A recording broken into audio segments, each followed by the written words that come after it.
With peak fire season now upon us, you will be hearing many wildfire-specific terms that you may not know or understand. The North States News' Tyler Van Dyke spoke with a representative from Cal Fire today and joins us now to explain some of that terminology. Tyler? Glenn, I wanted to help our viewers better understand some of the most commonly used words and phrases that are used by fire crews while fighting or describing fires, so the community can better grasp wildfire risks and the challenges wildland firefighters face when battling these blazes. The public may see or hear us report the size of a fire, if it's controlled, contained, or has forward progress. But do you know what some of these most commonly used fire behavior terms actually mean? I had Division Chief for Cal Fire Shasta Trinity Unit Troy Valine explain to me the difference between when they say a fire is controlled versus contained. When we consider a fire contained, we have lines put in around that fire, and that could be hand line. We could be using roads that are already established. It could be dozer lines.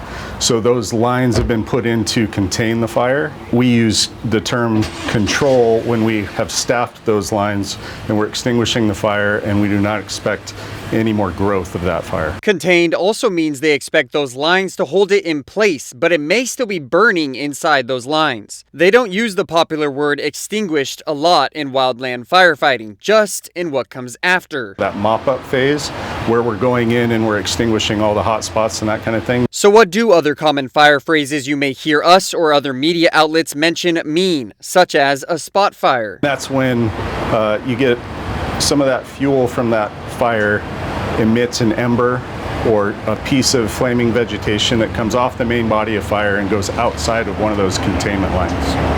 And when it does that and it moves and it leaves that main body of fire, it starts its own fire and it's a spot. Or rate of spread and the different terms that go along with it. Rate of spread is something that we use to communicate how fast the fire is moving.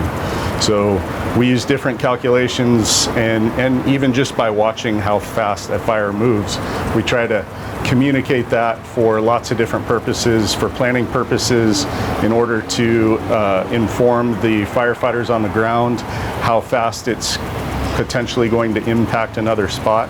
Slow, moderate, extreme, those just kind of help to inform everybody that's responding what kind of fire activity that first resource is seeing. Hopefully that helps you better understand some of the more common fire behavior terminology used by wildland agencies when fighting fires. And remember to always stay alert and pay attention to fires that pop up in your area and heed those evacuation orders and warnings. Tyler Van Dyke, the North States News.